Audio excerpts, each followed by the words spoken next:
Part फर्स्टमधील जो आहे तर इम्पॉर्टंट चॅप्टर आज आपण पाहतोय ज्याचं नाव आहे मेटलर्जी. लक्षात घ्या. तर यामध्ये जो आहे तर या सेक्शनमध्ये असणारा हा एक अतिशय महत्त्वाचा चॅप्टर आहे किंवा पुढील वर्षाच्या दृष्टीने जो आहे तर महत्त्वाचा आहे. तर त्याचे असणारे सर्व कन्सेप्ट्स जे आहेत तर व्यवस्थितपणे क्लिअर केले जाणार आहेत. लक्षात घ्या. आणि त्या पद्धतीनं आपण जे आहे तर सर्व मुद्दे व्यवस्थित समजावून घेणं आणि त्याचं असणारं रिपिटेशन करणं अतिशय महत्त्वाचा भाग आहे. लक्षात घ्या. We know here, according to classification of elements, that is the metals, non-metals and metalloids. Means here, when we go relates with a history, that is the 4.5 billion years ago the formation of the earth. Means here we know here that is the different kinds of the changes which takes place inside the core of earth, as well as here that is relates with the environment. And therefore different constituents which are forms, we know here that is the minerals, the word that is the minerals, those substances that we draw from the mines, that is known as the minerals. This is the simple definition. Those constituents that we drawn from the mines म्हणजे Khan, that is known as a minerals. आता यामधला जो आहे तर basic ज्या processes आहेत म्हणजे या चॅप्टरमध्ये आपण काय पाहणार आहे तर मेटल्स रिलेटेड जे आहे तर properties, that may be physical, that may be chemical. Metals related जे आहे तर एक्स्ट्रॅक्शन प्रोसेस, याचाच अर्थ या चॅप्टरचा अर्थ किंवा जो चॅप्टरचं जे नाव दिलेलं आहे मेटलर्जिकल प्रोसेसेस, तर याचा अभ्यास जो आहे तर आपण यामध्ये करणार आहे. आणि त्या पद्धतीनं जे आहे तर सर्व मुद्दे व्यवस्थितपणे लक्षात घ्या. म्हणजे आपण पुढे जात असताना जो आहे तर सर्वाधिक महत्त्वाचा भाग आपण या ठिकाणी विचारात घेतोय तो म्हणजे elements classification.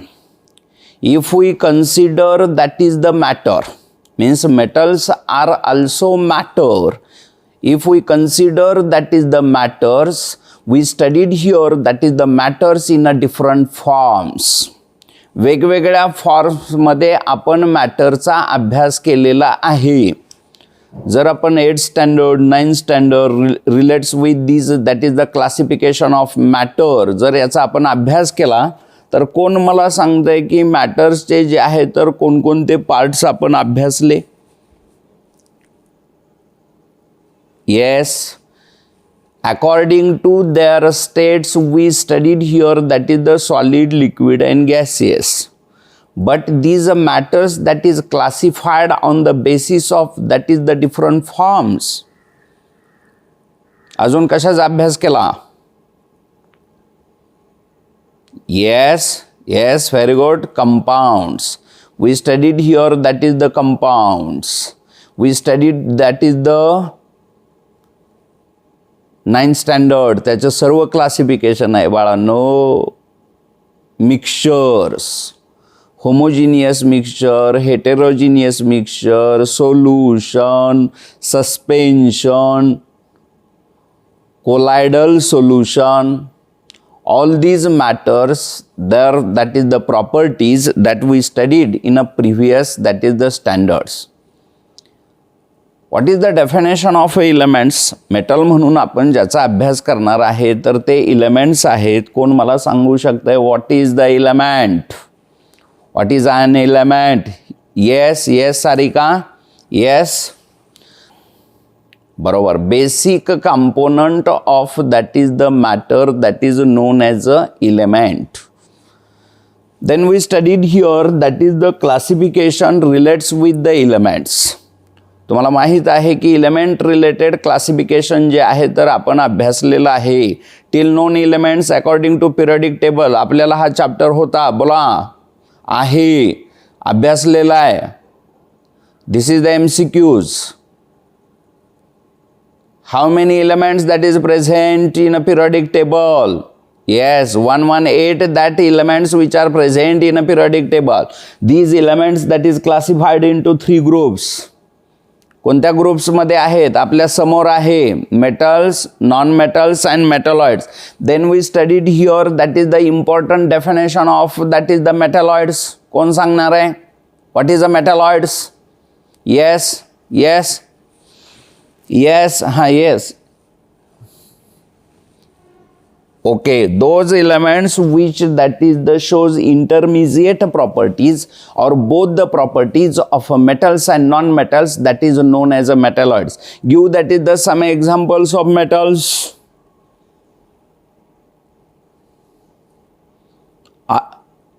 Yes, yes, yes, yes.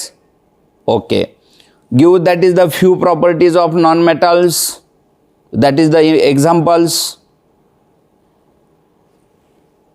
Okay, give that is the few examples of metalloids.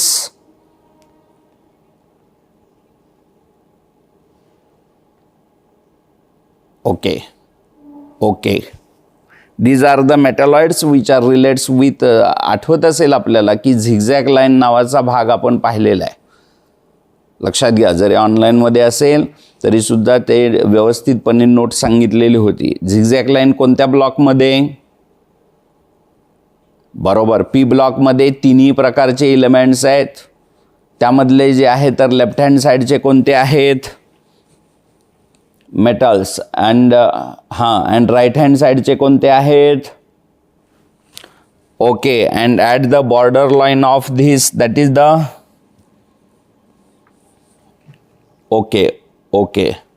तर आता आपल्याला जे आहे तर सामान्यपणे लक्षात घ्या की पहिला भाग जो आहे तर आपण सुरू करणार आहे तो म्हणजे फिजिकल प्रॉपर्टीज. कोणत्या आहेत? Physical properties. लक्षात घ्या, physical properties of metals and non metals. अतिशय व्यवस्थितपणे त्याचे असणारे सायंटिफिक रिझन इतर सर्व भाग जो आहे तर आपण पाहतोय. आपल्यासमोर जे आहे तर जे पिक्चर घेतलेलं आहे यामध्ये जे आहे तर आपल्याला असं दिसतं की that is gold is shiny. Means we observe the appearance, we observe it. That is the see. Means that things that is the see. That is the one kind of a physical property. Second, that is the hear. म्हणजे आता जो आहे तर काही वेळेस तो sound जो आहे तर आपण ऐकतो. याचा अर्थ सोनोरिटी म्हणून आपण जी प्रॉपर्टी लिहिणार आहे तर ती प्रॉपर्टी जी आहे तर बेसिकली हिअरवरती जे आहे तर असणार आहे. रिलेट्स विथ अ हीट वगैरे जे आहे तर that is a feel. We feel it.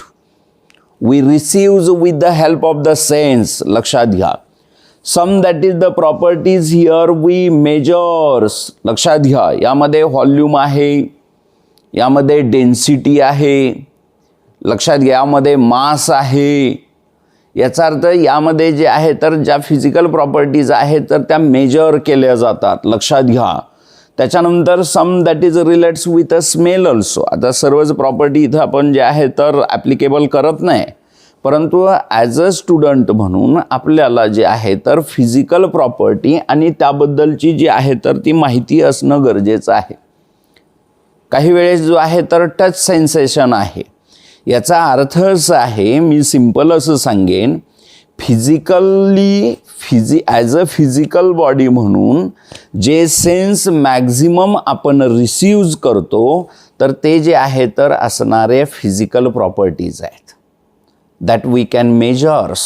Some that is relates with a density, relates with a volume, relates with a mass.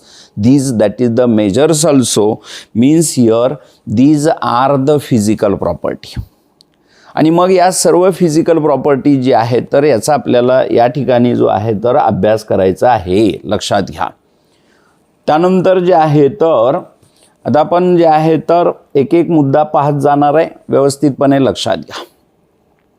If we consider that is the metals, means first physical property relates with that is the metals, that is the appearance. कोणती आपण पाहणार आहे तर अपॅरन्स. याचा अर्थ आपल्यासमोर जे आहे तर पिक्चर दिसतंय ज्यामध्ये बेसिकली जे आहे तर गोल्ड आहे आणि या ठिकाणी जे आहे तर सिल्वर आहे. आणि म्हणून मेटल रिलेटेड सर्वाधिक महत्त्वाची प्रॉपर्टी आपण अभ्यासणार आहे that is known as a lustrous. काय पाहणार आहे लस्टरस. आणि म्हणून या ठिकाणी जे आहे board question as a board question म्हणून जे आहे तर ज्या डेफिनेशन्स असतात त्यामध्ये जे आहे तर ही डेफिनेशन विचारली जाते. What is a lustre, what is a lustrous, metals are lustrous. तर त्याचा ॲन्सर आपल्याला लिहिता आलं पाहिजे. Those metals which have a reflecting surface. जे मेटल्स आहेत तर त्याच्यामध्ये रिफ्लेक्टिंग सरफेस आहे. किंवा यामध्ये अजून पुढे जाऊन मी असं सांगणार आहे that is a newly forms और sometimes that is the freshly cut surface of metals which have a reflecting surface that is known as a lustre. त्याला जे आहे तर काय म्हणतात लस्टर. सामान्यपणे जे आहे तर आपल्याला असं माहीत आहे की आपण गोल्ड असेल किंवा बेसिकली समजा आयर्न आहे रस्टिंग फॉर्ममधलं आहे, कलर चेंज आहे, परंतु ज्यावेळेस जे आहे तर ते कटिंग केलं जातं आणि कट केलेला ज्यावेळेस तुम्ही तो सरफेस पाहता त्यावेळेस तुमच्या असं लक्षात येईल की that a surface which shows that is the lustre. तो जो आहे तर सरफेस काय दाखवतो lustre. Means first property relates with a metals that is the lustre. Metals are lustrous. What is the definition of lustre. कोण सांगेल पटकन बोलायचं, मला बराचसा भाग घ्यायचा आहे. हां okay. Those metals which shows the reflecting surface और that is a newly forms और फ्रेशली कट. आता बघा काही वेळेस आपण जे आहे तर आपल्या गावाकडे ॲल्युमिनियमचे पत्रे वगैरे नवीन बसवलेले पाहतो त्यावेळेस जे आहे तर आपल्याला एक शाईन दिसतं. That have a shiny surface. That is a reflecting surface. That may be new. That may be freshly cut. Sometimes that may be polished. And this property of metals that is known as a lustrous. याला जे आहे तर काय म्हणणार आहे आपण lustre. त्यानंतर आपल्यासमोर जे आहे तर सेकंड प्रॉपर्टी आपण घेतलेली आहे तर ती म्हणजे स्टेट. State of matter. मगाशी जे आहे तर मी या ठिकाणी विचारलं स्टेट ऑफ मॅटर. याचा अर्थ या ठिकाणी लक्षात घ्या की सॉलिड लिक्विड अँड गॅसियस. आपल्यासमोर जे पिक्चर दिसतं सामान्यपणे फ्री फ्लोईंग आहे. याचाच अर्थ याची स्टेट कोणती असेल लिक्विड आहे. परंतु आता सामान्य उदाहरणं आपण जर पाहिली यामध्ये गोल्ड असेल, यामध्ये सिल्वर असेल, यामध्ये आयर्न असेल, यामध्ये कॉपर असेल, यामध्ये ॲल्युमिनियम असेल. These all metals generally that is found in a solid state. लक्षात घ्या यातले सर्वाधिक महत्त्वाचे MCQs आहेत.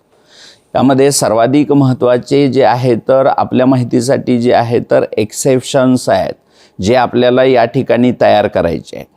And these examples that we represent here, that is the mercury. This is the exception. Means generally at room temperature, normal temperature, metals are solid in nature. The exception is that is the mercury. Exception is that is the mercury.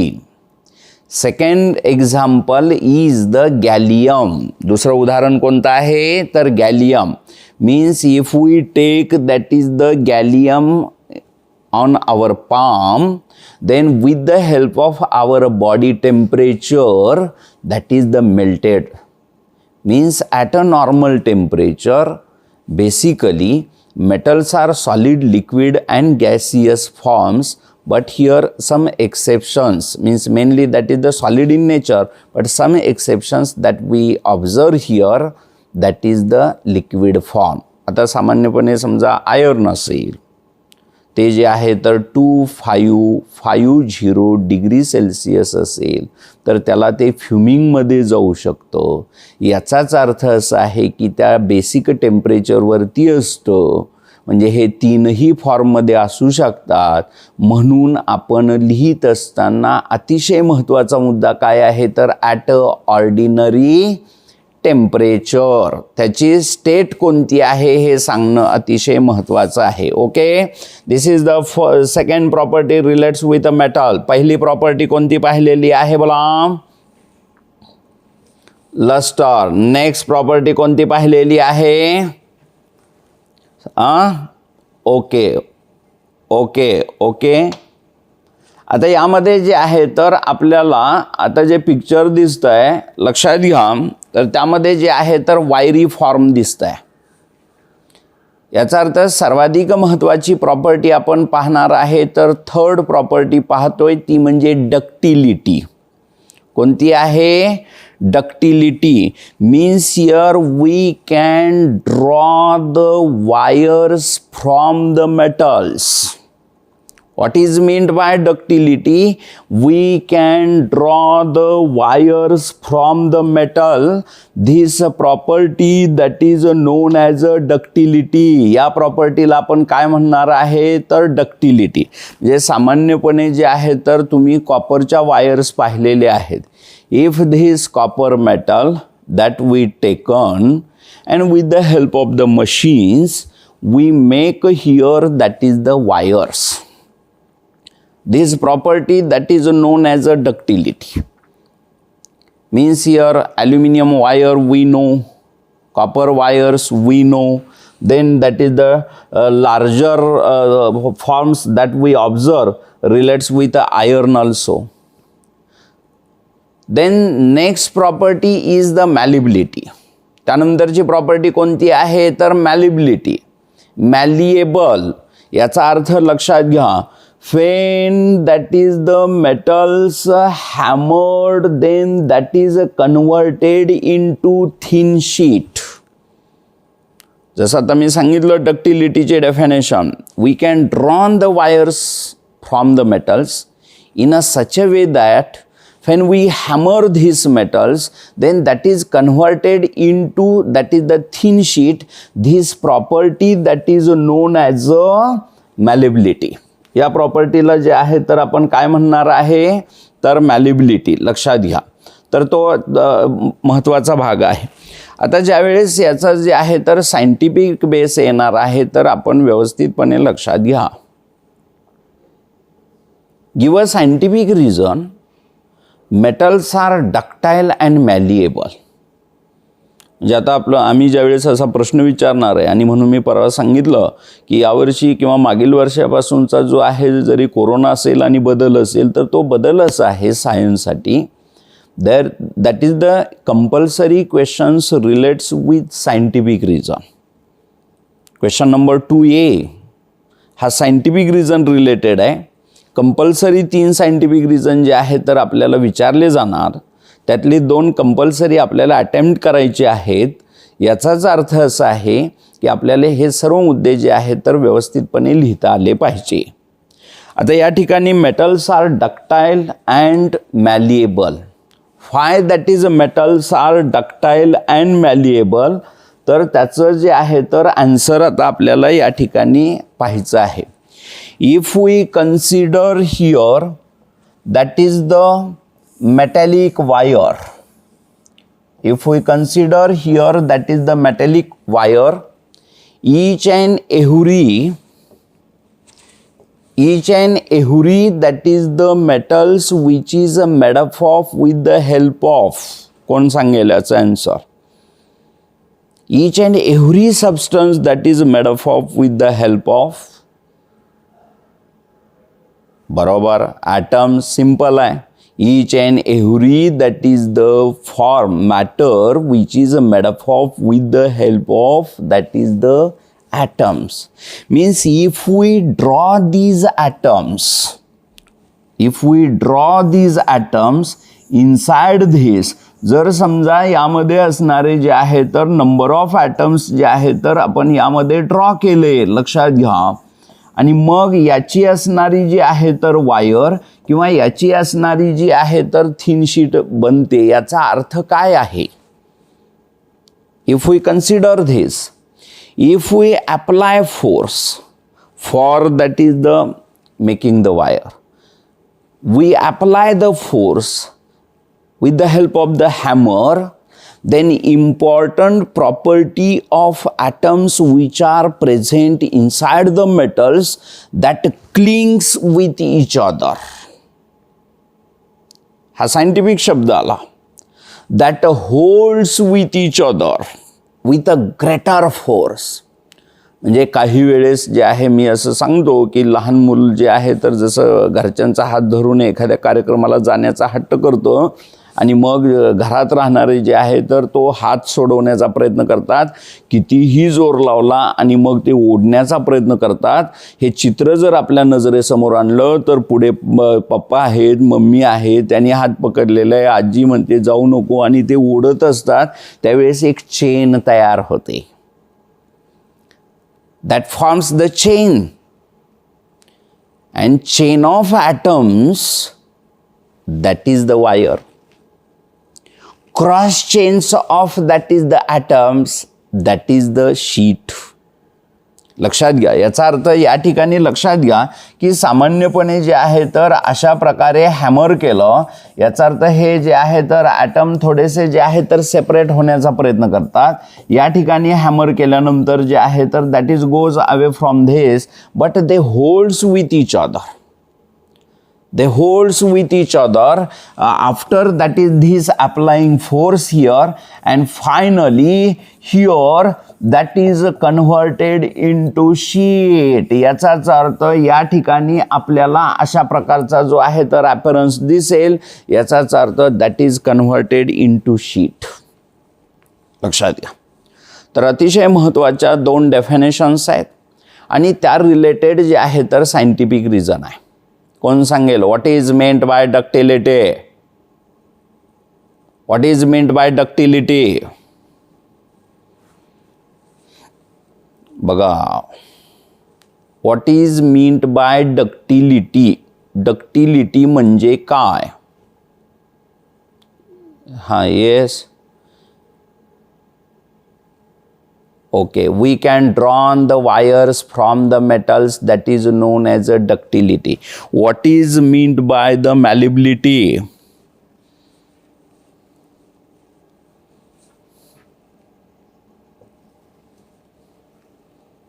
Okay, that is known as a, bola, that is known as a malleability. Okay.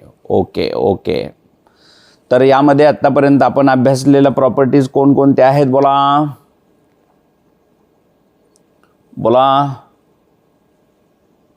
हां, okay. आपल्यासमोर जे example घेतलेलं आहे तर ते example व्यवस्थितपणे पहा की यामध्ये जे आहे तर गोल्ड फॉईल घेतलेली आहे. काय घेतलेलं आहे? Gold foil.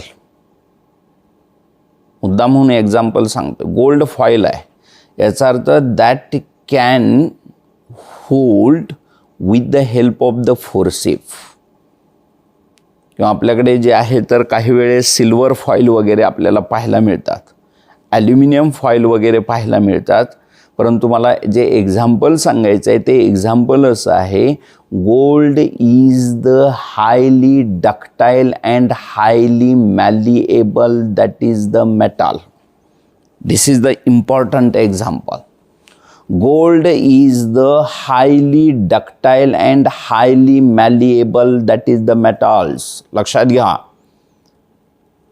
1 gram gold that is converted into here, that is the 2 kilometers wire, means having the length that is the 2 kilometer, means that is the highly ductile.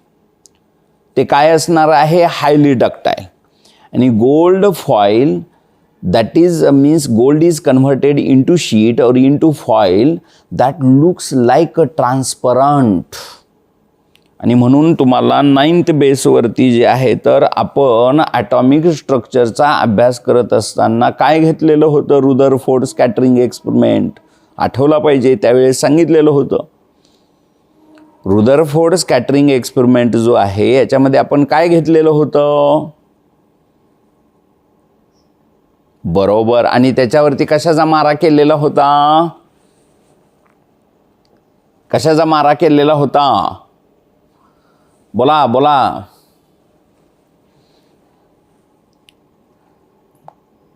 Yes, alpha particles. याचा अर्थ त्यावेळेस त्यामध्ये एक sentence होतं, this gold foils that is the transparent but that is made up of with the help of the thousands of layers of atoms, and with the help of these, that is the observations or relates with a deviation, ते असणारे alpha particles जे आहेत तर यांचं deviation कसं होतं या बेसवरती जे आहे तर आपण ॲटॉमिक स्ट्रक्चर अभ्यासलेलं असतं, लक्षात घ्या. त्यानंतरची जी आहे तर मेटलची प्रॉपर्टी आहे, आठवत राहायचं. परत फायनली आपल्याला हे सर्व लिहायचं आहे, लक्षात घ्या. पहिल्यांदा स्टेट ऑफ मॅटर पाहिलं, दुसऱ्यांदा जे आहे तर लस्टर पाहिलं, तिसऱ्यांदा जे आहे तर डक्टिलिटी पाहिली, चौथ्यांदा जे आहे तर मॅलिबिलिटी पाहिली. त्याच्यामध्ये एक्सेप्शन किंवा काही स्पेसिफिक जे आहे तर एक्झाम्पल्स आहेत तर त्याबद्दलची माहिती जी आहे तर आपण घेतलेली आहे. आता आपल्यासमोर जे आहे तर जे एक पिक्चर दिसतंय, या पिक्चरवरती जे आहे तर आपल्याला सांगता येईल की याचा संबंध कशाशी असेल? हीट. आपल्यासमोर जे पिक्चर दिसतंय या पिक्चरवरून आपण सांगू शकतो की याचा संबंध हीटशी आहे. आणि त्या रिलेटेड जे आहे तर आपण दुसरा पॉईंट पाहणार आहे तर तो म्हणजे रिलेट्स विथ इलेक्ट्रिसिटी. याचा अर्थ दोन्ही पॉईंट आपल्याला एकत्र अभ्यासायचे आहेत, ते म्हणजे conduction of heat and electricity. Conduction of heat and electricity, लक्षात घ्या. आता यामध्ये जे आहे तर सर्वाधिक महत्त्वाचा भाग असा आहे, जनरली जर आपण स्टेटमेंट पाहिलं की metals are good conductor of heat and electricity. Metals are good conductor of heat and electricity. तर यामध्ये जे आहे तर याचं सर्वाधिक महत्त्वाचा भाग जो आहे तर तो आपण या ठिकाणी विचारात घ्या. तर तो कोणता आहे? तर relates with a structure. relates with a structure. If we consider that is the metallic wire, जर आपण ही metallic wire जर consider केली तर that is made up of with the help of the atoms, and atoms which have that is the different particles. आपल्याला जे आहे तर item मध्ये डिफरंट पार्टिकल्स दिसतात. बोला, कोण सांगणार आहे पटकन? बरोबर. याचा अर्थ these are the protons, these are the protons, these are the protons, these are the protons, and which another constituents which are present inside this. अजून कोणता घटक असतो त्यामध्ये? बोला पटकन.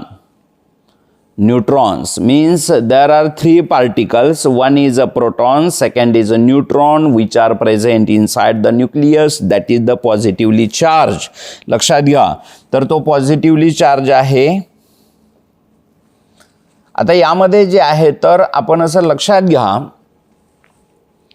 की these electrons, if we observe these, that is the electrons relates with this.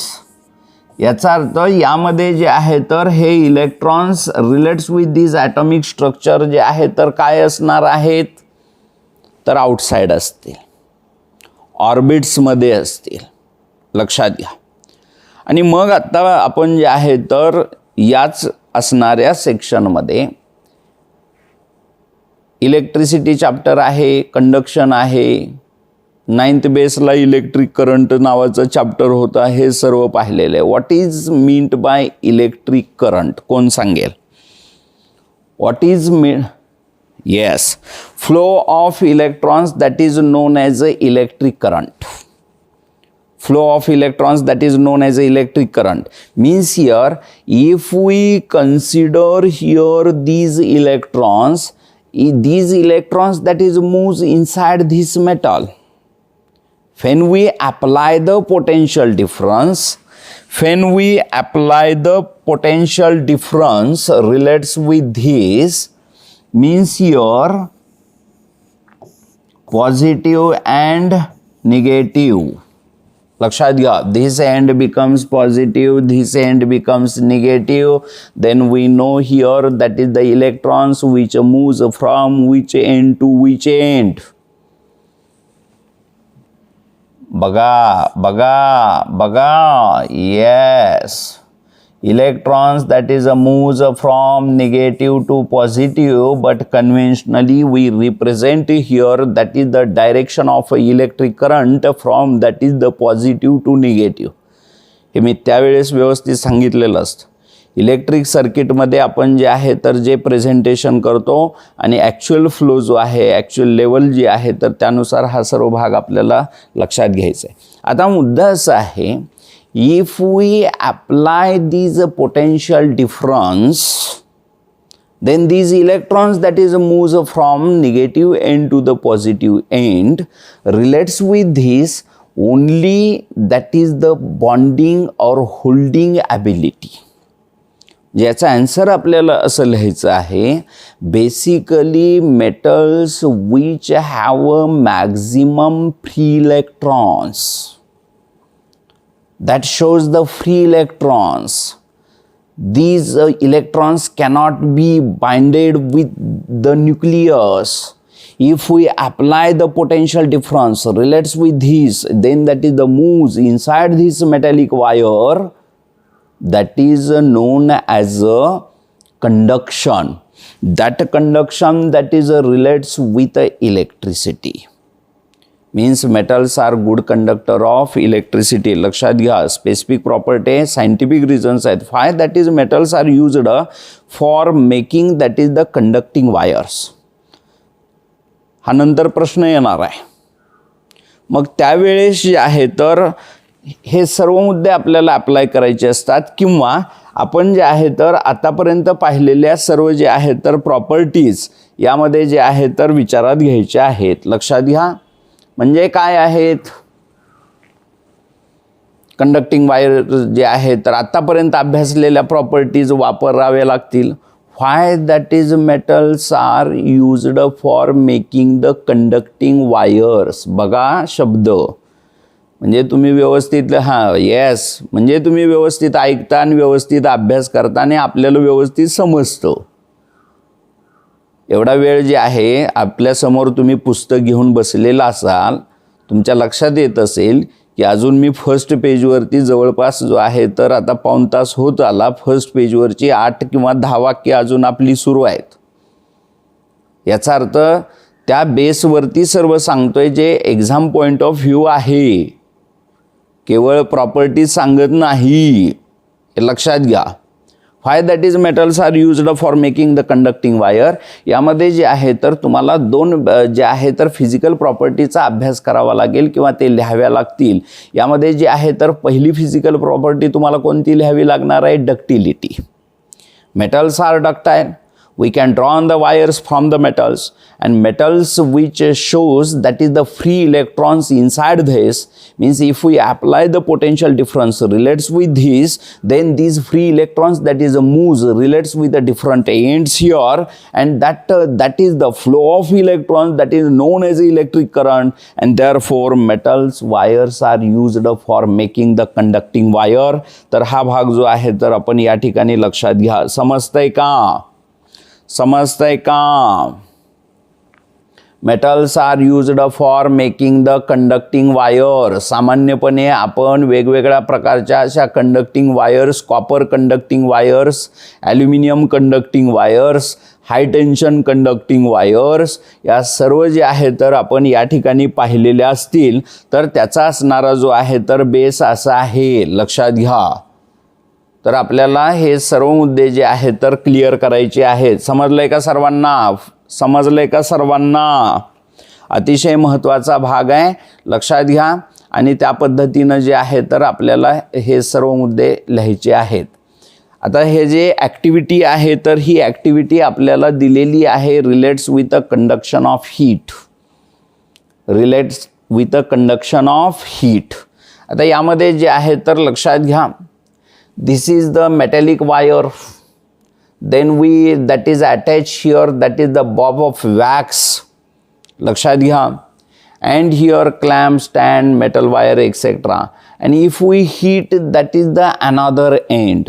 लक्षात घ्या, this bob of wax, which that is the melts here, only receiving that is the heat, but here that is the this heat we supply here, that is the another end. आपण जे आहे तर या ठिकाणी असणारी ही जी heat आहे तर ही heat कोणत्या एंडला सप्लाय केलेली आहे बोला, another end. And this heat that is moves inside that is this metallic wire up to that is the this end. Means this is one kind of the relay. लक्षात घ्या, one that is the atom which gains the heat, then that is excited, then that is transfers these heats, relates with this, that is the slight bombardment to the another, and in this way finally that heat that is the reaches up to the another end.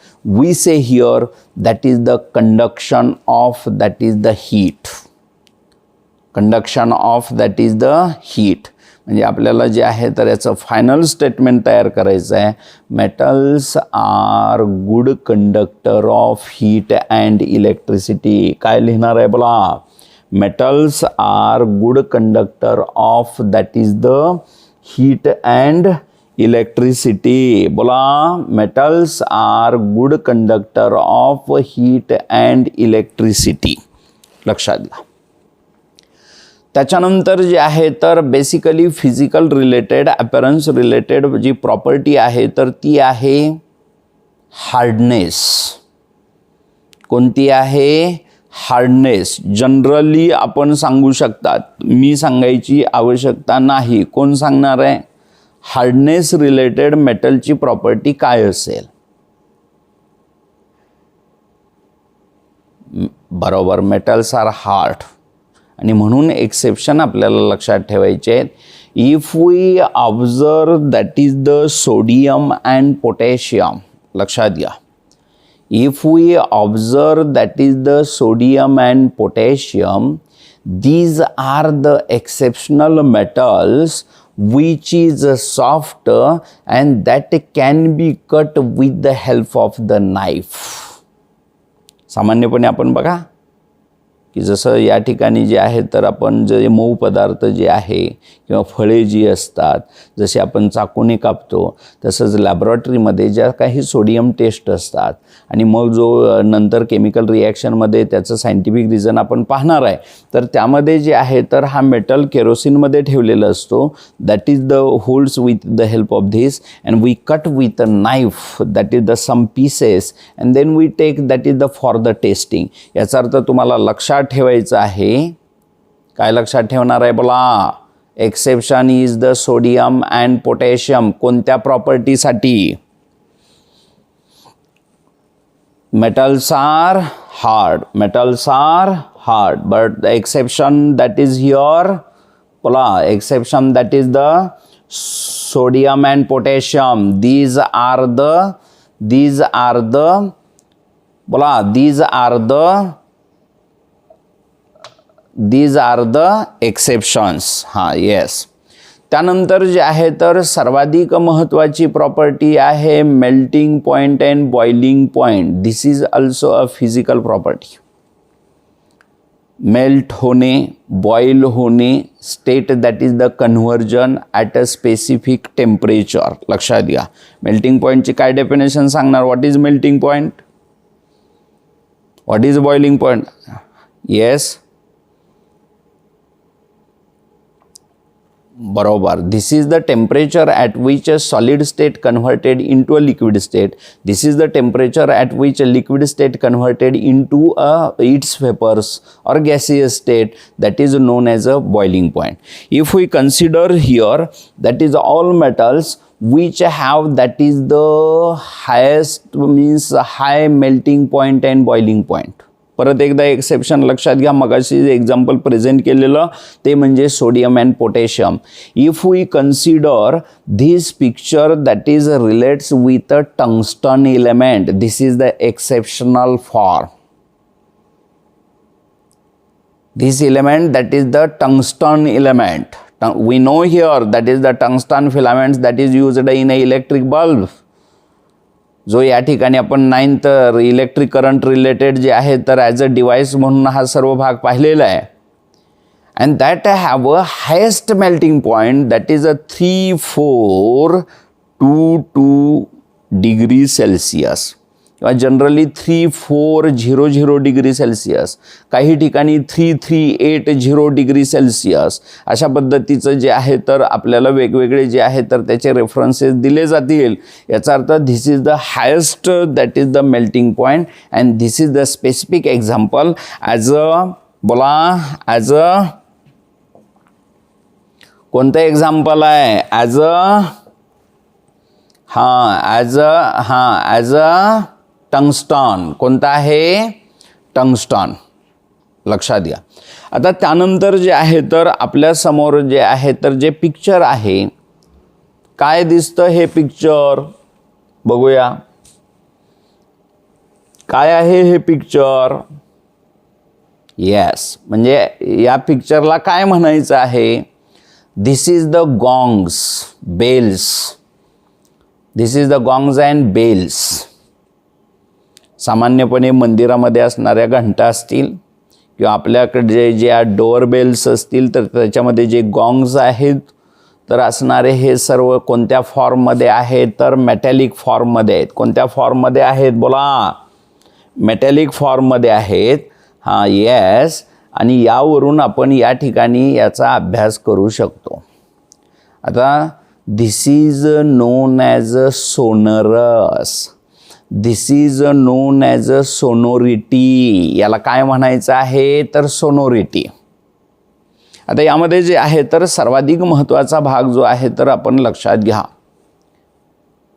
Fan that is the metals which is hammered on each other then that produces the sound.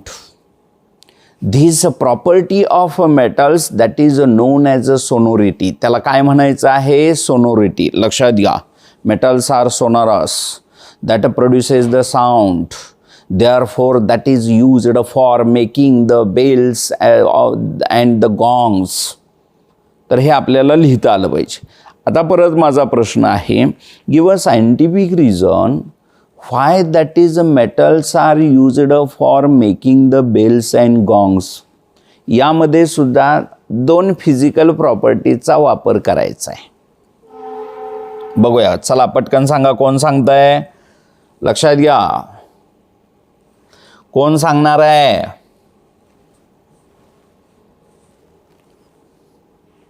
why that is metals are used for making the bells and gongs. बर, म्हणजे यामध्ये आपण yes मॅलेबिलिटी.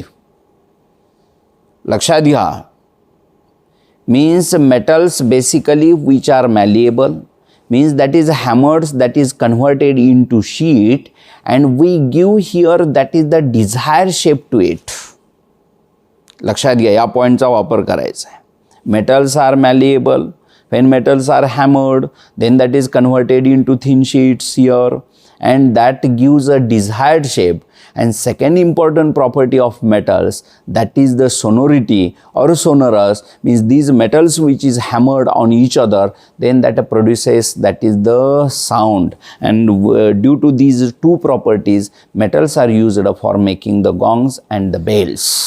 समजलंय का सर्वांना? सर्वांना समजलेलं आहे का? ओके.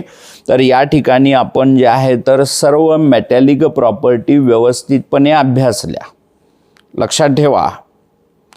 ज्यामध्ये स्टेट ऑफ मॅटर पाहिलं, ज्यामध्ये मॅलिबिलिटी पाहिली, ज्यामध्ये डक्टिलिटी पाहिली, ज्यामध्ये लस्टर पाहिलं, ज्यामध्ये conduction of heat and electricity पाहिली, ज्यामध्ये मेल्टिंग पॉईंट बॉइलिंग पॉईंट पाहिलं, ज्यामध्ये सोनोरिटी पाहिली, ज्यामध्ये हार्डनेस पाहिला, ज्यामध्ये अजून कोणती राहिली तर आपल्याला तशी दिलेली नाही, परंतु या ठिकाणी जे आहे तर रिलेट्स विथ द डेन्सिटीसुद्धा असतं, हाय डेन्साईल वगैरे इतर सर्व आहे. त्यामध्ये परत एक्सेप्शन सोडियम पोटॅशियम वगैरे येतो. समजलं आहे सर्व. आता आपण नॉन मेटॅलिक फॉर्म्स जे आहे तर अभ्यासत असताना याचे एक्झॅक्टली अपोजिट जरी लिहित गेला तरीसुद्धा तुम्हाला या ठिकाणी सर्व जे आहे ॲज अ डिफरन्स म्हणून, म्हणजे आता बदलणारे, आज रात्री आपण ऐकलं पुणे मुंबई 30 जानेवारीपर्यंत बंद. महाराष्ट्राचा निर्णय हा 2 दिवसात होणार. रविवारी मी सांगितलेलं होतं 4 दिवसात हे होणार आहे. याचा अर्थ आपल्याला हा बदल करावा लागेल. आता 10वी 12वी एक्सेप्शन देत आहेत हे लक्षात घ्या. याचा अर्थ परीक्षा घ्यायची आहे. मग आता मला काय सांगायचं आहे तर ज्यावेळेस परीक्षा होईल आणि समजा या फॉर्ममध्ये जाईल त्यावेळेस कोणता प्रश्न येऊ शकतो तर give the difference between metals and non metals. हे लक्षात ठेवा. म्हणजे आपण जरी सर्व अभ्यास घेत असलो, अभ्यास करत असलो, पुढील दृष्टीने त्याचा आपल्याला उपयोग होईल तरीसुद्धा आपण ज्यावेळेस त्या लेवलपर्यंत जाणार आहे त्यावेळेस आपल्याला जे आहे तर या गोष्टींची माहिती असणं गरजेचं आहे. याचा अर्थ एक विद्यार्थी म्हणून या असणाऱ्या परिस्थितीमध्ये आपल्याला जर अभ्यास करायचा असेल, मार्क्सही मिळवायचे असतील किंवा त्या फॉर्ममध्ये जायचं असेल तर आपल्याला जे आहे तर अशा प्रश्नांच्याकडे लक्ष द्यावं लागेल जे सोपे आहेत, सहजपणे आपण लिहू शकतो. ते आपण नजरेआड करून चालणार नाही. हे लक्षात घ्या.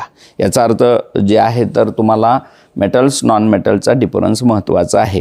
मग आता मेटल्स प्रॉपर्टीज अभ्यासल्या याचा अर्थ या ठिकाणी जे आहे तर तुम्हाला नॉन मेटॅलिक फॉर्म्स जे आहेत तर अभ्यासता येतील. लक्षात घ्या. आता ज्या वेळेस आपण नॉन मेटॅलिक फॉर्ममध्ये जातो त्यावेळेस लक्षात घ्या. आता पहिली स्टेट मी घेतलेली आहे स्टेट ऑफ मॅटर. याचाच अर्थ generally non-metals are solid, liquid and gaseous, maximum that is in a gaseous forms. लक्षात घ्या. तुम्हाला माहीत असेल की सल्फर आहे हे सॉलिड फॉर्ममध्ये, कार्बन जे आहे हे सॉलिड फॉर्ममध्ये आहे, क्लोरीन असेल, लक्षात घ्या, फ्लोरीन असेल, हायड्रोजन आहे, ऑक्सिजन आहे, नायट्रोजन आहे, हे सर्व नॉन मेटॅलिक फॉर्म्स आहेत. तर हे कोणत्या याच्यामध्ये आहेत? गॅसियस. आणि म्हणून यामध्ये जो MCQ जो असतो तो अतिशय महत्त्वाचा आहे. जे पिक्चर आपण आपल्यासमोर जे आहे तर प्रेझेंट केलेलं आहे ते म्हणजे ब्रोमीन लिक्विड. कोणतं लिक्विड आहे हे? Bromine. Bromine is the only non-metal which is in a liquid state, that is the fuming liquid. ज्याला समजा मेडिसिनल प्रॉपर्टी, केमिकल रिलेटेड जे आहे तर सर्व भाग असतो. म्हणजे यामध्ये जर आपण या ठिकाणी जे आहे तर हे जे पिक्चर मी यासाठी घेतलेलं आहे, आपण जर हे ब्रोमीन या ठिकाणी पाहिलं, this is in a liquid state, तर त्यामध्ये जे आहे तर दॅट क्रिएट्स द फ्युम्स. लक्षात घ्या. यामध्ये जे आहे तर फ्युम्स जे आहेत तर त्या तयार होतात हे आपल्याला या ठिकाणी दिसेल. तर महत्त्वाचा मुद्दा असा आहे, मला आपल्याला असं सांगायचं आहे, लक्षात घ्या की this is the exceptions relates with a non-metallic forms, that is the bromine is the only non-metal which are present in a liquid state. कोणत्या स्टेटमध्ये आहे ते? Liquid state. लक्षात घ्या. तर हे आपल्याला या ठिकाणी जे आहे तर लक्षात येणं गरजेचं आहे.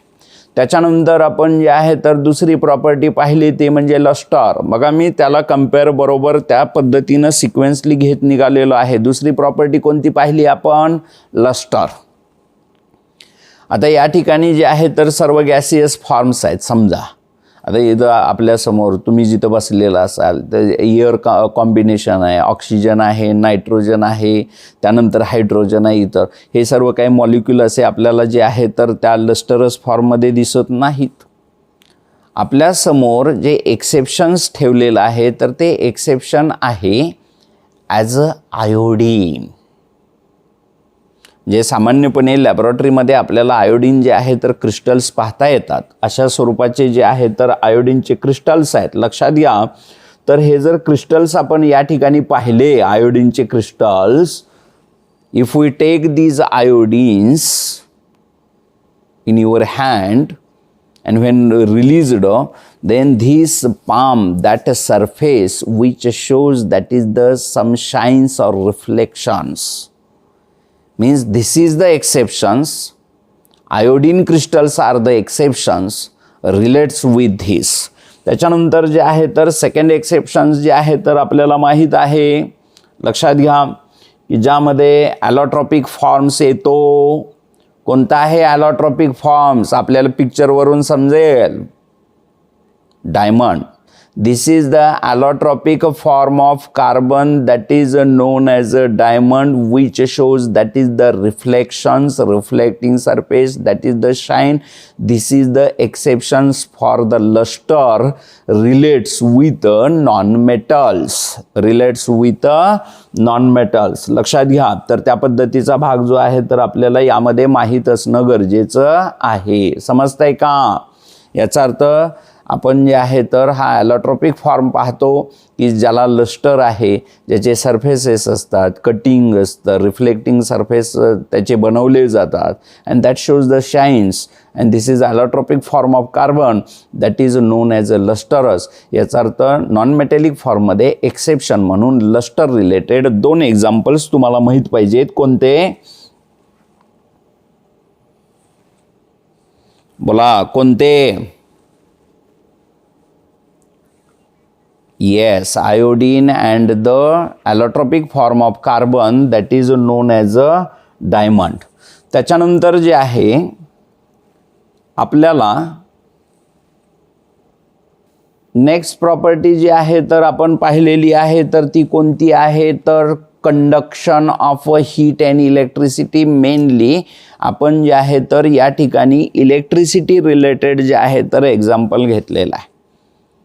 Means non-metals which are bad or poor conductor of heat and electricity, the exception is that is the allotropic form of carbon. बोला, example graphite. These are the graphite rods.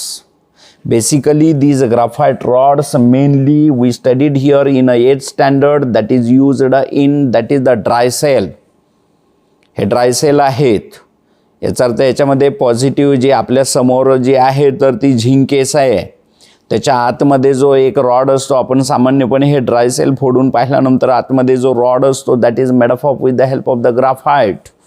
आणि इथं आपण जे आहे तर ॲज अ प्रॉपर्टी म्हणून जे आहे तर लिहितो these are bad or poor conductor of electricity, but graphite this is an exceptions which is a good conductor of electricity, because here that is the or with the help of these property graphite basically that is used in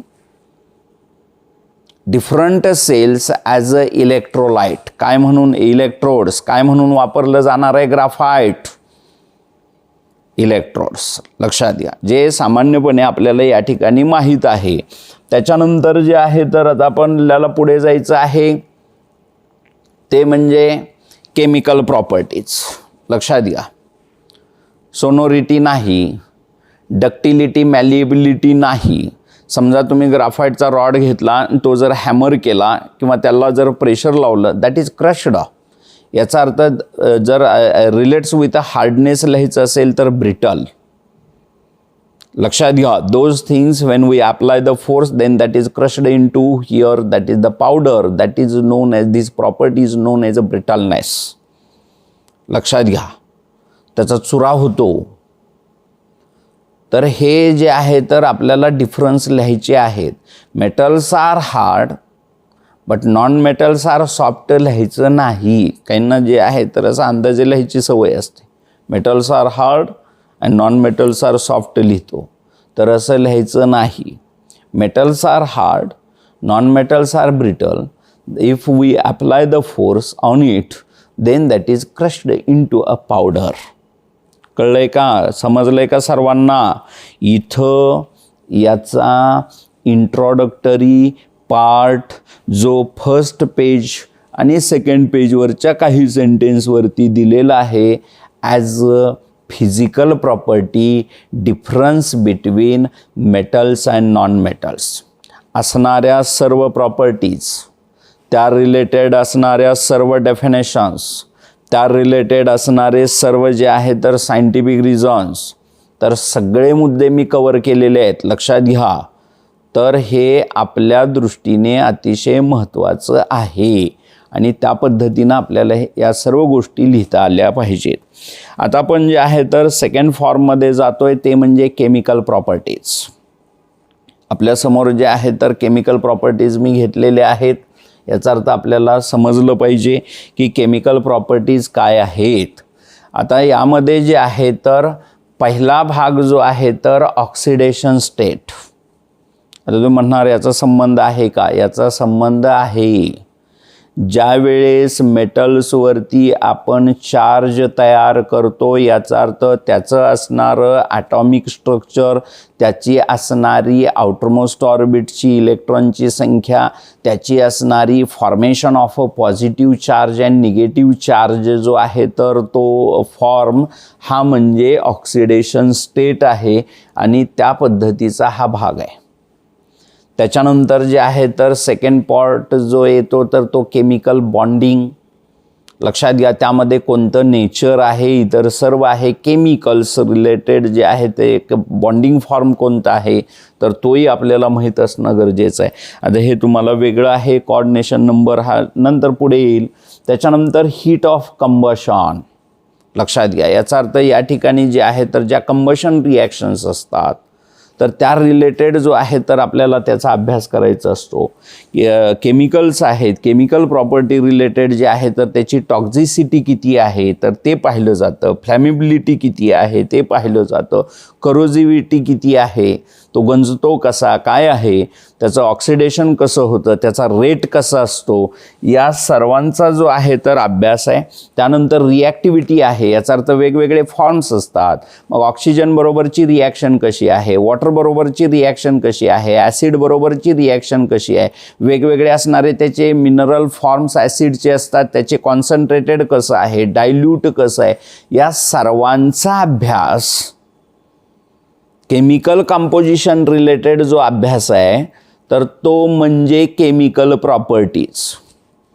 लक्षात घ्या, म्हणजे सगळे मुद्दे मी clear करतो आहे. याचा अर्थ आपल्या मनामध्ये कोणतीही शंका राहू नये. फिजिकल प्रॉपर्टीज सांगितल्या, त्याचा असणारा अभ्यास केला. आता आपल्याला जे आहे तर केमिकल प्रॉपर्टी रिलेटेड जो आहे तर हा भाग अभ्यासायचा आहे आणि त्या पद्धतीनं जे आहे तर या ठिकाणी आपण हे सर्व मुद्दे जे आहेत तर विचारात घेणार आहे. लक्षात घ्या. आता यामध्ये जे आहे तर सर्वाधिक महत्त्वाचं हे आयोनिक फॉर्मेशन नंतर आपण घेणारच आहे. तर त्यामुळे आपण जे आहे तर या ठिकाणी तरी एक बेस म्हणून जे आहे तर ते माहीत असावं म्हणून या ठिकाणी जे आहे तर मी हे सर्व मुद्दे विचारात घेतोय. लक्षात घ्या. आता यामध्ये जे आहे तर तुम्हाला माहीत आहे फॉर्मेशन ऑफ आयन्स. काय माहीत आहे? फॉर्मेशन ऑफ आयन्स 8th स्टँडर्डला शिकवलं जातं. 7th स्टँडर्डला मेटल्स नॉन मेटलचा चॅप्टर आहे. मग या सर्व गोष्टी आपल्याला माहीत असणं गरजेचं आहे. If we consider the metals then that metals which have a specific, that is the structure, atomic structure. This atomic structure that we represent relates with the particles, that is the proton, neutron and electrons. लक्षात घ्या, if we represent here, that is the atomic number of sodium 11, atomic number of the magnesium 12 and atomic number of aluminium 13. What is meant by this atomic number? बोला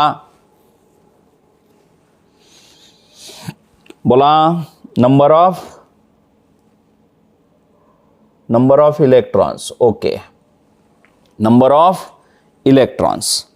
आता या ठिकाणी जे आहे तर we studied here that is the electronic configuration. आपण त्याचं electronic configuration पाहिलेलं आहे. Who tells me what is the electronic configuration of sodium? हा बोला. 281 means KLM shell.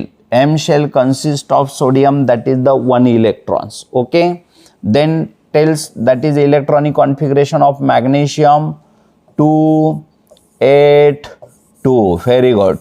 Then what is the electronic configuration of aluminium?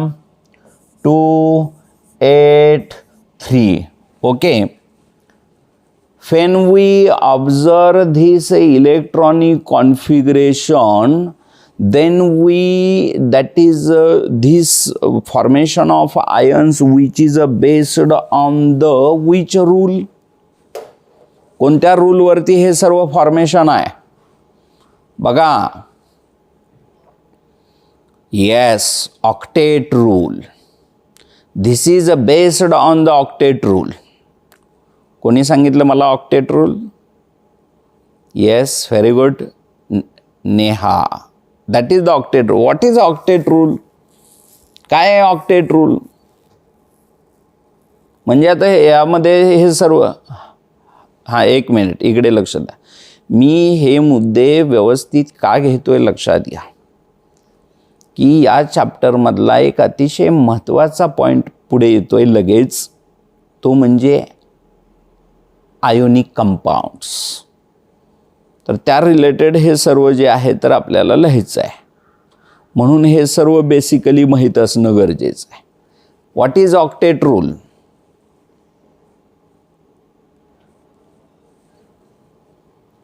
बरोबर, atom loses or gains the electrons to make the stable orbits, outermost orbits. Why we say here that is the octet rule?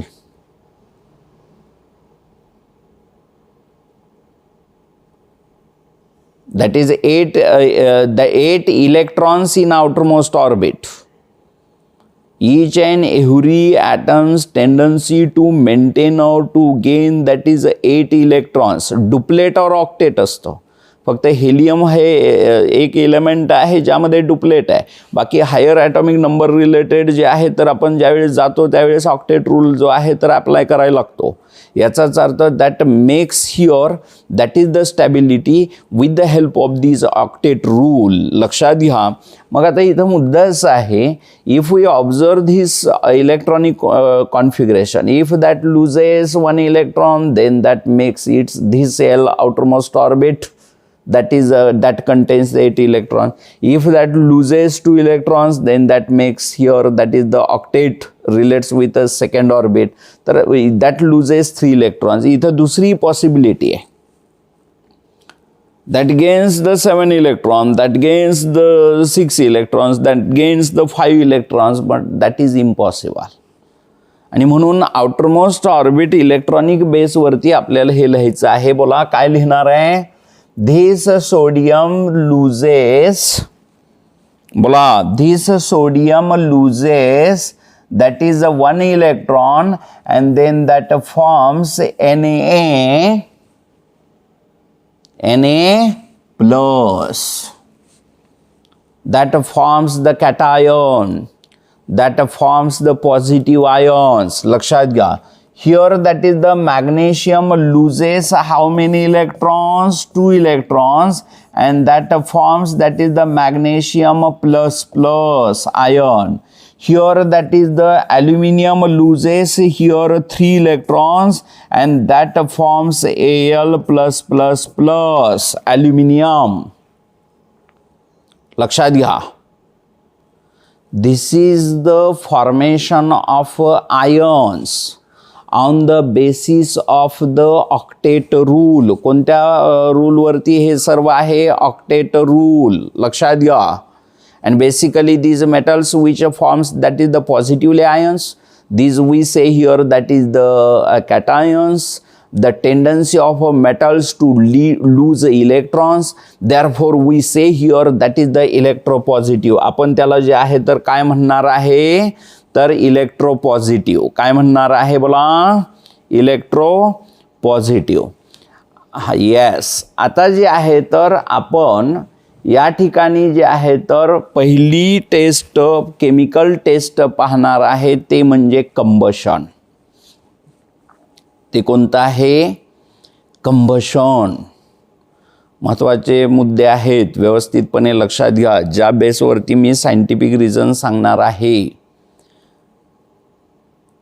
Combustion, ज्वलन. If we take that is the, लक्षात घ्या, different samples which are on a spatula. लक्षात घ्या, आपल्याला ही activity दिलेली आहे टेक्स्टबुकमध्ये, म्हणून त्याचं पिक्चर घेतलेलं आहे. This is the spatula and we take, that is the sample on spatula, with the help of the burner we ignite it, we burn here, and then we observe here its, that is the chemical reaction. आपण जे आहे तर त्याची chemical reactions पाहत असतो.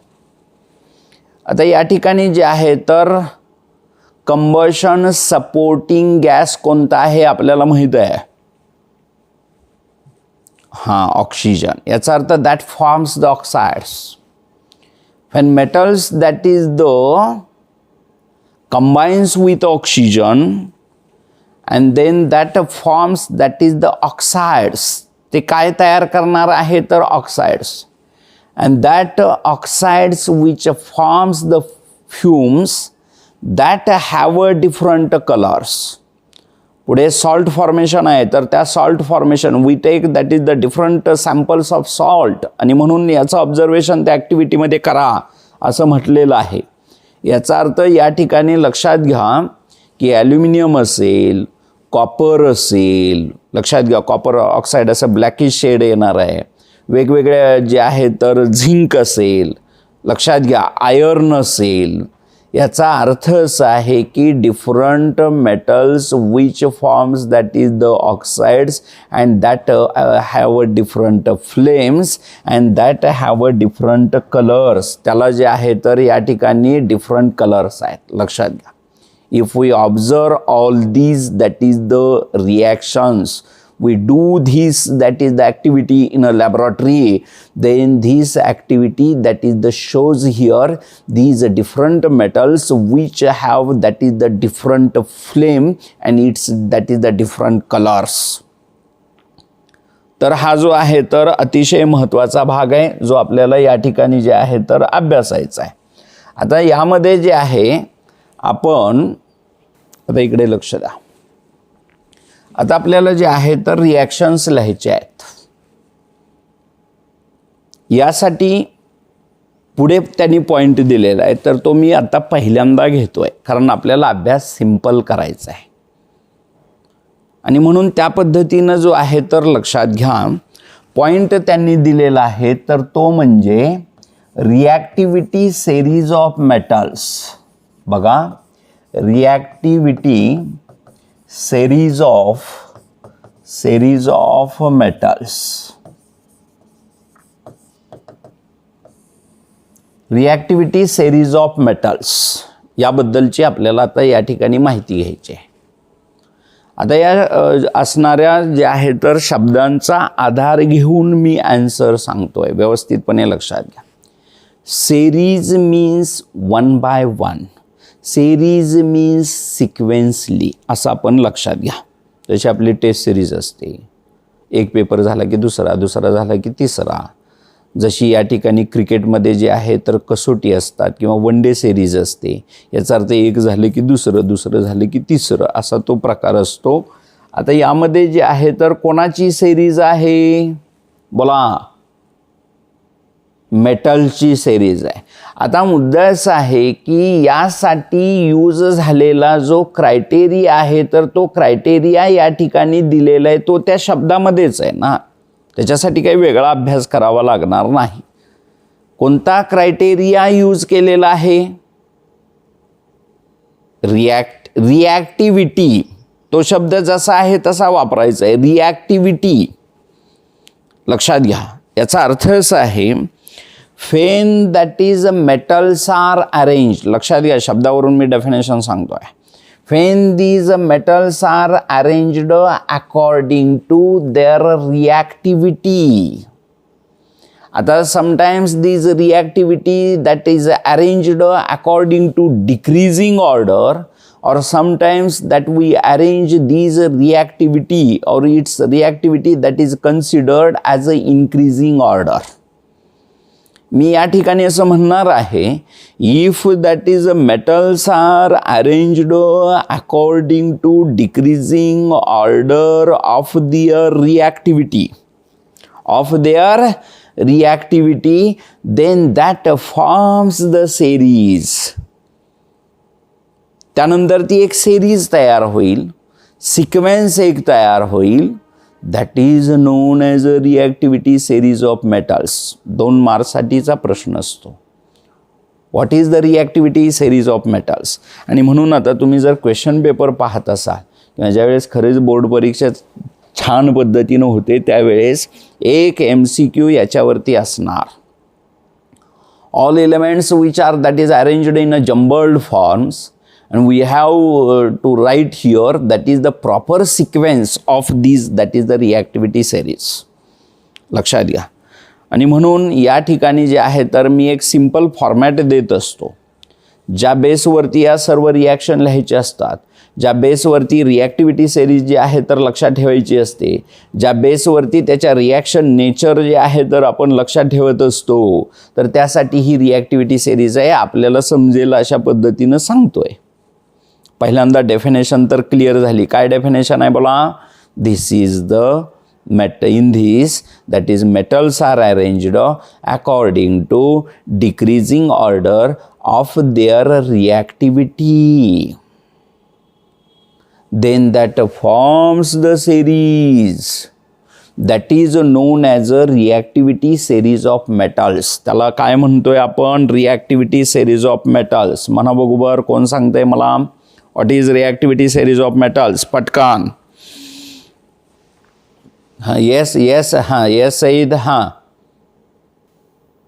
Okay, sometimes that is increasing, sometimes that is decreasing. Okay, decreasing order of their reactivity, हाँ, that forms the series that is known as a reactivity series of metals. Okay, हाँ. आता तुम्हाला simple सांगतो, आपल्या गावाकडला प्रकार सांगतो म्हणजे आपण व्यवस्थितपणे लक्षात ठेवणार आहात. म्हणजे त्यामध्ये MCQ झाला, रिॲक्शन लिहित असताना त्याचे असणाऱ्या कंडिशन लिहित असताना या सर्व गोष्टींचा जो आहे तर आपल्याला या ठिकाणी उपयोग होतो. आपल्याकडे जे आहे म्हणजे अनेक, सामान्यपणे हे वर्गात बोलत असतो, ऑनलाईन बोलत असतो, सर्व ठिकाणी मी बोलत असतो. काही आपल्याला काही भीती कोणाची नसते, आपण प्रामाणिकपणे काम करत असतो, हे लक्षात घ्या. याचा अर्थ काही विद्यार्थी जे आहे तर निर्लज्ज असतात, जे सूचना द्या, काहीही करा, त्यांचा निर्लज्जपणा तो दिसतो. लक्षात घ्या. त्यांना वाटतं की आपण काहीतरी वेगळं करतो, परंतु याच शिंदे सरांसमोर जे आहे तर त्यांचं काय होणार आहे तर हे आपल्याला पाहायला मिळतं नजरेतून. हे लक्षात घ्या. तो निर्लज्जपणा काय असतो, आपण कसा करतो. म्हणजे काही वेळेस असं असतं, पहा, जी सर ओरडतात आणि हे हसतं वर्गात. दिस इज नोन ॲज अ निर्लज्ज.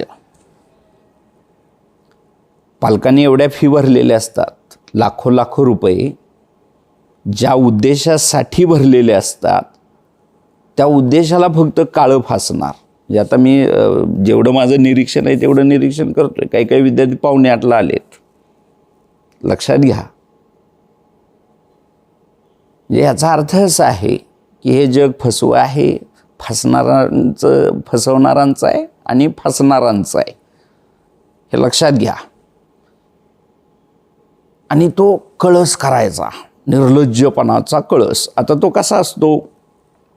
पालक ओरडत असतात, ओठ 5 वाजता ओठ, अभ्यासाला बस, 7 वाजताचा तास आला तो बसत नाही, आम्हाला सांगणार तुम्ही 5 वाजता उठ म्हणून, तोंडावर पाणी मारलेलं नाही.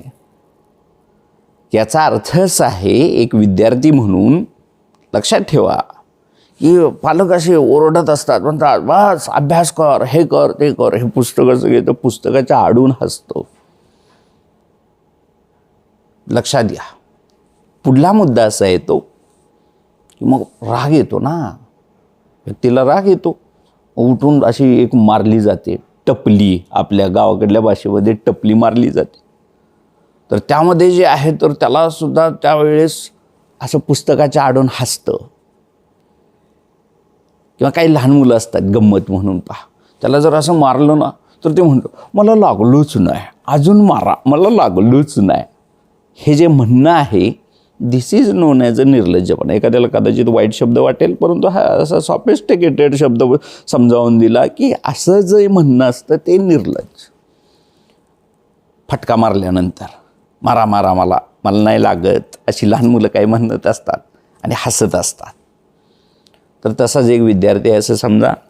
आपल्याकडे गावाकडे फटका, बरोबर आहे ना, असा मूठ धरून मारतात. अजून त्याला एक शब्द आहे, 2 शब्द आहेत बघा. बघूया कोणाचं नॉलेज चालतं मराठीचं.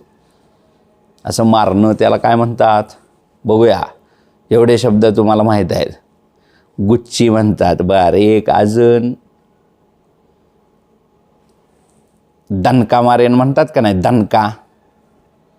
अरे दणका म्हणतात ना, दणका. अजून एक असे मान वगैरे धरून अशी मूठ करून मारतात, हे आमच्याकडे म्हणतात. तुम्ही आता ऑस्ट्रेलिया, जर्मनी, जपानमध्ये असाल तर कदाचित हे ऐकलं नसेल. म्हणून परवा एका खूप मोठ्या व्यक्तीजवळ कडेगावात बसलं होतं. ते म्हणले सर सगळं मान्य शिकवताय तुम्ही, इंग्लिश असं हे ते सर्व, फक्त पहिल्यांदा त्यांना विचारा की मराठी तर येतं का. एवढा पालकांचा विद्यार्थ्यांवरती विश्वास आहे. येते लक्षात. दणका. अजून एक शब्द आहे कणका. कणका मारेन. तर आता या बेसवरती मी जो आहे तर सिक्वेन्स लिहितोय बघा. इकडे लक्ष द्या व्यवस्थितपणे. पहा. क न क न का मला. पहा मी सिक्वेन्स कसा लिहिलेला आहे. क न का मला. ते निर्लज्ज आहे, ते लहान आहे, ते म्हणजे मारा मारा मला, मी निर्लज्जच आहे. तर तो आपल्या पॅरेंटना सांगतो क न का मला. याचा अर्थ potassium, sodium, calcium, magnesium, aluminium. अतिशय महत्त्वाचा सिक्वेन्स आहे, व्यवस्थितपणे लक्षात घ्या. आता पुढे काय आहे पहा. तो किती निर्लज्ज आहे, तर तो सांगतो की मला कसं मारा, तर झपक. बघा झपक याचा अर्थ असा आहे, झपक झपक हा शब्द मी तयार केला आहे. झपक in Marathi we say here that is the झपाटा. लक्ष, जशी ते प्यार की जप्पी तसं हे झपक झपाटा. याचा अर्थ याचा काय करायचं सांगा आता या सर्व शब्दावरून. झेडचा, अरे अरे एवढं तरी जरा तो म्हटलं की ताक म्हणा. हा, झेडचा झेडेन, एफचा एफई, पीचा पीबी आणि सीचा सीयू. मग क न कामला झपाक. बरं आता मी सांगितलं हे मारलं ना की खाली बघून पालक असो, शिक्षक असो, कोणी असो, जे निर्लज्ज असतं ते हसतंच. आणि इंग्लिशमध्ये हे जर बोलायचं असेल, आम्ही ज्यावेळेस नाटकमध्ये पाहतो तिथं लिहिलेलं असतं द पर्सन इज लाफिंग हा हा हा हा. जसं मराठीत हॅ हॅ हॅ हॅ लिहिलेलं असतं तसं आपण लक्षात घ्यायचं. तो निर्लज्ज आहे, तो हसतो आणि तो म्हणतो कसा हा हा हा. याचा अर्थ बघा काय आहे, हा हा हा. याचा अर्थ एचचा एच जी करायचा, एचा एजी करायचा आणि एचा एयू करायचा. कळतंय का. दिस इज द रिॲक्ट. आता यामध्ये मध्ये एक लिथियम आहे, त्याचा काही संबंध घ्यायचा नाही. आपल्याला यातले 5-6 मेटल लागणार आहेत. आणि if we represent here, this is the arrow, कारण यातला अतिशय महत्त्वाचा भाग आहे arrow. This is the decreasing order of their reactivity. लक्षात घ्या. याचा अर्थ असा आहे, जर सामान्यपणे हे जर आपण पाहिले तर जे आहे तर हे हाय रिॲक्टिव्हमध्ये येतात. कशामध्ये येतात? हाय रिॲक्टिव्ह. त्यानंतर जे आहे तर इथंपर्यंत जर किंवा इथंपर्यंत जरी आपण घेतले तर हे जे आहे तर मीडियम रिॲक्टिव्हमध्ये येतात आणि या ठिकाणी जे आहे तर हे लिस्ट किंवा लो रिॲक्टिव्हिटीमध्ये येतात. समजलंय का सर्वांना? 2 गुणांचा प्रश्न मी क्लिअर केलेला आहे. When metals are arranged according to decreasing order of their reactivity, then that forms the series that is known as a reactivity series of metals. These reactivity series, that is K, N, K, M, L, झपाक, ZN, Fe, PbCO, Hg, Ag, Au. याचा अर्थ हाय रिॲक्टिव्हिटी आणि low रिॲक्टिव्हिटी जी आहे तर त्या related आपल्याला हे classification करायचं आहे. समजलंय का सर्वांना? याचा अर्थ या ठिकाणी जो आहे तर आपण जे फॉर्म्स घेतलेले आहेत तर ते आता आपल्याला या ठिकाणी हे एलिमेंट्स जे आहेत तर ते विचारात घ्यायचे आहेत. लक्षात घ्या. आता आपल्याला जे आहे तर हे यानुसार जे आहे तर आपण एलिमेंट कितीही रिॲक्शन लिहू शकता. कोणतीही रिॲक्शन परीक्षेच्या दृष्टीनं जे आहे तर ते या ठिकाणी येऊ शकते.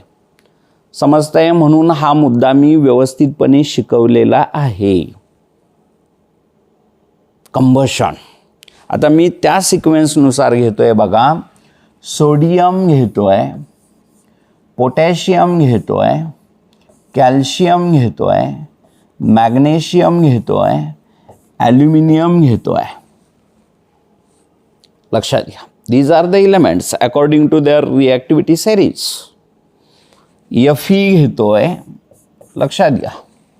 मग आता यामध्ये जे आहे तर रिॲक्शन कोणाबरोबर आहे कंबशनमध्ये? पटकन घ्या, वेळ नाही आपल्याला. ऑक्सिजन बरोबर आहे.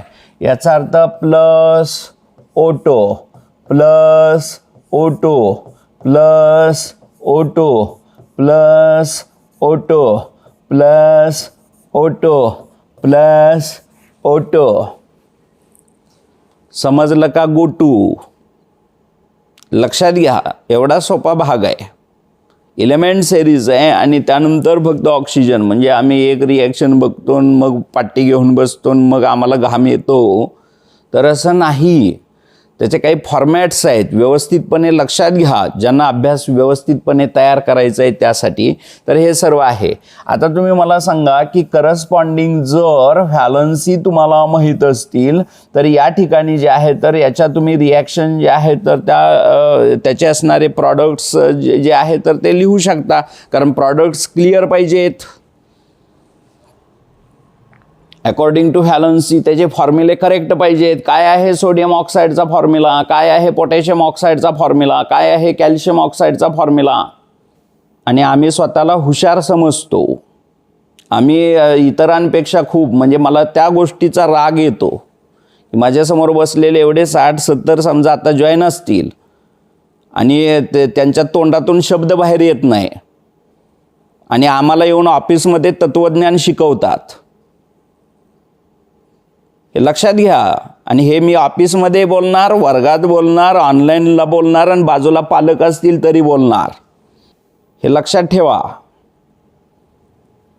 याचा अर्थ आपल्याला व्हॅलन्सी माहीत नाही, आपल्याला फॉर्म्युला कसा लिहायचा माहीत नाही. एक साधी रिॲक्शन आहे आणि आम्ही मग GN हे पाहतो. हे लक्षात घ्या. काय फॉर्म्युला सोडियम ऑक्साईडचा? म्हणून आता त्यात नसणारे रिॲक्शन मी लिहिलेले आहेत. बोला, प्रॉडक्ट आपल्याला लिहायचे आहेत. बरोबर आहे का? काय लिहिणार आहे? Na2O. ऑक्सिजनची व्हॅलन्सी किती आहे रे? आम्ही 9thला मॉलिक्युलर फॉर्मेशन वगैरे शिकवतो. याचा अर्थ बरं मी असं सांगत असतो, तुम्हाला माहीत नसेल की मी म्हणजे तुम्हाला ते आठवत नसेल तुमच्या वयोमानानुसार आणि आमच्या वयोमानानुसार की मॅक्झिमम रिॲक्शन्स या ज्या आहेत तर नियर अबाउट 20 एलिमेंट्स फर्स्ट आहेत ना त्या रिलेटेड असतात आणि आम्हाला फक्त त्यांचे ॲटॉमिक नंबर, त्यांचा असणारा व्हॅलन्सी त्याचा अभ्यास करायचा असतो. आणि म्हणून मी आपल्याकडे 9th स्टँडर्डला ज्यावेळेस आम्ही हे कंपाऊंड फॉर्मेशन वगैरे शिकवतो त्यावेळेस एक पेज मी तयार करून दिलेलं असतं ज्यामध्ये एलिमेंट्स आहेत, ज्यामध्ये असणाऱ्या व्हॅलन्सीज आहेत, ज्यामध्ये त्याचे ॲटॉमिक नंबर आहेत, ज्यामध्ये त्याचे ॲटॉमिक मास नंबर आहेत. हे कशासाठी दिलेलं होतं हे लक्षात घ्या. याचा अर्थ आपल्याला या सर्व गोष्टी येणं गरजेचं आहे. ओके, चला, याचा अर्थ याची व्हॅलन्सी 2, याच्या पायाला याची व्हॅलन्सी 1, याच्या पायाला म्हणजे सिमिलर फॉर्माला बोला K2O. आता यामध्ये कॅल्शियम ऑक्साईडचा मॉलिक्युलर फॉर्म्युला काय आहे? पटकन बोला. CaO. ओके. मॅग्नेशियम ऑक्साईडचा काय आहे? कारण दोन्ही व्हॅलन्स आहे बरोबर, MgO. ॲल्युमिनियम ऑक्साईडचा काय आहे? बरोबर, very good, Al2O3. Iron oxide काय आहे? Fe2O3 किंवा Fe3O4 असतं, फेरिक फॉर्म. लक्षात घ्या. हां, आणि मग आपण बॅलन्सिंग पाहिलेलं आहे, त्याचे रूल्स पाहिलेले आहेत, त्याचं स्ट्रक्चर इक्वेशन जो आहे तर स्केलेटल कसं लिहायचं, ॲटम कसे काउंट करायचे, हे सर्व आपण पाहिलं. आणि समजा त्यामधून तुम्हाला येत नसेल तर मी एक सिंपल फॉर्म सांगतो, इकडे मोजा तिकडे मोजा, जिथे कमी तिथे आम्ही. साधा भाग आहे, इकडे मोजा तिकडे मोजा, जिथे कमी तिथे आम्ही जाऊन ते बॅलन्स करायचं. याचा अर्थ ते लेफ्ट हँड राईट हँड साईडचे ॲटम्स जे आहेत तर काउंट करायचे. बोला आता पटकन, कसं लिहिणार आहे यामध्ये? सोडियम किती आहे? 2 आहे. Very good. याचा अर्थ इथं ऑक्सिजन किती आहे? 2 आहे. म्हणजे आता हे ऑक्सिजन बॅलन्स झालं, मग सोडियम किती झाले? 4. बरोबर आहे का? याचा अर्थ या ठिकाणी जे आहे तर हे कॅन्सल होईल, म्हणजे आपल्याला या ठिकाणी जे आहे तर 4 लिहिता आलं पाहिजे. बरोबर आहे का? Similar way 4 here, that is the 2. इथं कसं होणार आहे तर बॅलन्ससाठी इथं 2 म्हणजे या ठिकाणी 2. बरोबर आहे का? इकडे जे आहे तर सिमिलर वे. ओके, समजलंय का? ॲल्युमिनियमसाठी हे कसं करणार आहे? ऑक्सिजन बॅलन्स कसा करणार आहे? 3. इथं 6 होण्यासाठी 2 आणि या ठिकाणी 4. बरोबर आहे का? तर हे फक्त काउंट करून तुम्ही जे आहे तर ते बॅलन्स करू शकता. ओके, तर हा एक अतिशय महत्त्वाचा भाग आहे. इकडे मोजा तिकडे मोजा, जिथे कमी तिथे आम्ही. सिंपल फायनल सेंटेन्स सांगतो, when metals that is reacts with oxygen then that forms the corresponding oxides. These are the oxides: sodium oxide, potassium oxide, calcium oxide, magnesium oxide, zinc oxide, aluminum oxide, ferrous oxide, ferric oxide, iron oxide. Okay, तर याचे जे काही scientific reasons आहेत तर ते पुढील भाग जो आहे तर उद्याच्या तासाला पाहणार आहे. समजलाय का आजचा भाग व्यवस्थित? ओके, तर या ठिकाणी आपण थांबूया. ओके.